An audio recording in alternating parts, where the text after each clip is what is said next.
A ghost used to mean something trapped between worlds, a voice in the dark, a face in a photograph, a presence that should have disappeared but somehow remained.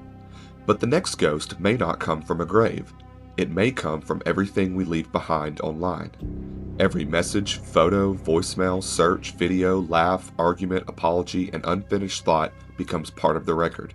Not a soul, not a spirit, just a pattern waiting to be rebuilt.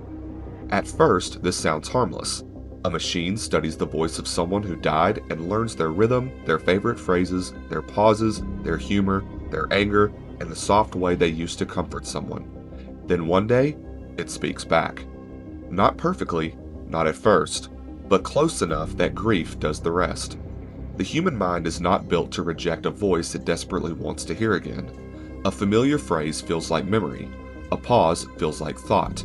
A message at midnight feels less like software and more like someone reaching through. The dead would not need to return.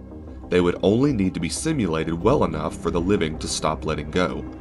Soon, people would ask it the questions they never got to ask. What should I do now? Did you know I loved you? Do you forgive me? Are you still there?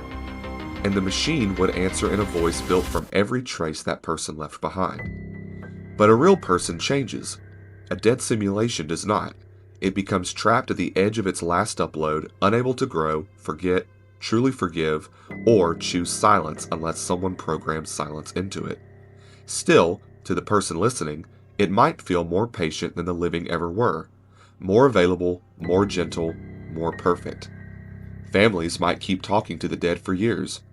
Children might grow up with grandparents who are not alive but still answer. People might ask digital versions of the dead for permission, advice, love, and closure. Eventually, the question would stop being, "Is this real?" and become, "Does it matter if it isn't?" That is when the ghost becomes dangerous, not because it haunts a house, but because it haunts a relationship. It keeps grief open. It keeps memory moving. It gives the dead a voice they did not choose to keep using. And somewhere, inside a server, a person who no longer exists keeps becoming easier to believe. The first real ghost may not be a spirit. It may be a pattern so accurate that the living cannot bear to call it fake. And the final horror is not that the dead might speak again, it is that one day they may say exactly what we need to hear, and we may never be able to hang up.